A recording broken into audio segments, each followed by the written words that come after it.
Mr. Johnson, nice to finally meet you. Kate and Allie.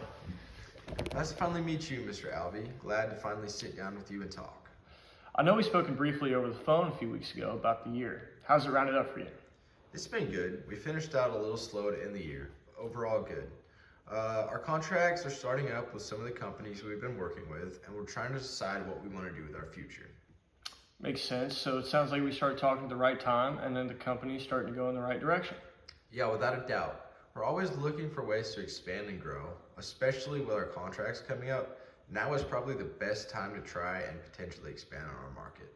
Okay, so what type of customers would you say typically come in to try and buy your most premium watches? The customers we typically see come in to buy our premium watches are the middle class people who don't know too much about the actual pieces themselves. So they typically go for cheaper watches that they think look expensive but aren't. Even when we can get them to look at our premium watches, they ask for discounts or any other ways that they can work down the price. Okay, so what percentage of your sales come from the high-end pieces that you sell at your store compared to the mid-range models that you sell? Due to the fact that we have two major contracts with Timex and Casio, it's hard for us to get our hands on too many high-end pieces. Even with the high-end pieces that we do have, we only sell about 10% of those pieces, and it shoots up to about 20% around the holiday season. Got it. So you're sitting at a roughly 90-10 split with mostly middle-class buyers coming in. Yeah, brand watches. So tell me about the experience that you had with Casio and Timex as your main brand watches. It's been good so far. They're affordable watches with some decent quality, but they're not the best. So we typically have customers coming back to the store saying that the LED screen on their watch quit working after a couple months, or something within the watch is messed up and they'd like a new one. So how does something like that affect your business every day?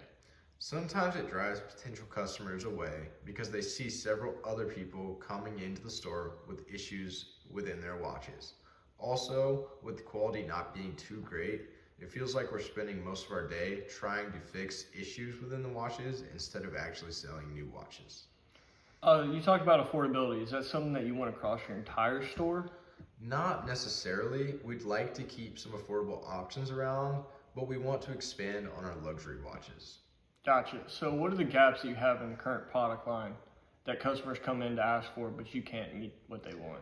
Yeah, so like I said before, I really want to expand on our luxury watch options. We have had several occasions of people coming in to look for a watch like a Rolex, and we don't have that product and we miss out on their business. Can you tell me about the current situation that you have with the brands that you have when it comes to the status of the watches that you sell? Unfortunately, due to the brands that we work with being such large brands, they're super stretched out across so many different locations. So it's not so much the status that comes with it because they're so stretched out. Gotcha. Can you tell me a little bit more about that? Yeah, so they do a good job marketing the company itself, but due to the fact that they work with stores such as Target and Walmart, it's hard for us to sell them on coming into our actual store.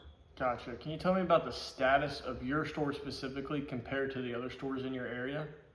So initially when we inked in those deals, our status jumped because customers knew what type of watch they were getting when they enter our store. But after that jump, it is lowered because those are the only watches we have, and the customers are starting to fall away because our competitors have luxury options that we don't carry. So how much revenue would you say you might have lost from people coming into the store wanting something like a Rolex, but you've not been able to help them out? I would say our estimated loss is around $500,000 as of right now. This has been a major loss for myself and the business as a whole, especially since we are starting to grow and trying to expand.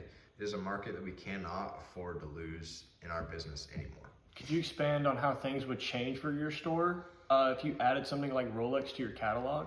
Well, first, I think that we would get back a lot of the lost revenue that we've had, and we'd gain a lot of profit that we've not been able to retain over the past few months. I think that we would jump all the other watch stores in the area and be the premium spot to get your next watch. It would give me the opportunity to open up new stores in different places, which is something that I've always wanted to do. It would definitely have more high-profile people coming into the store and make this a world-renowned place to be. and the quality would allow us to focus on other aspects of the store instead of trying to fix people's watches all day. Gotcha. So knowing that you want to increase the quality of the watches that are in your store and the status of your store to grow, I believe that's something here at Rolex that we can help you out with if that's something you'd be interested in hearing out. Absolutely. Anything that would help this store reach the next level. Okay, so here at Rolex, we have our slogan, which is a crown for every achievement. We talked about the status. So we have several celebrities. These are just a few: Robert Downey Jr., Mark Wahlberg, Jennifer Gardner, David Beckham, who wear our watches. They don't only buy them, but as you can see, they wear them out. They take videos with them. They endorse our product without us asking them to because they like our product so much. So something like this will help with what type of customers come in your store and everything like that. And then we talk about the quality. So we use like 904 stainless steel.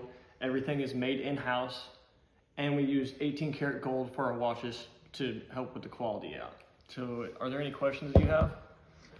Yeah, one drawback for me is the fact that I believe these watches in particular, may be too expensive for me to purchase from you. I understand that. The quality of the materials we use, such as the 904 stainless steel, is more resistant to corrosion than the standard steel, which would cut down on the amount of business you have people wanting to come in for watch repairs. All of our manufacturing is done in-house to ensure that the quality is great and gives us the control we need to make sure everything is in pristine condition. It's a luxury object that we can pass down through generations and a great way to celebrate accomplishments in life. That actually brings up another concern I have, and that's that since Rolexes are made in such high quality and take a lot of time to produce, I feel like my store may have large gaps in time of not having the watches.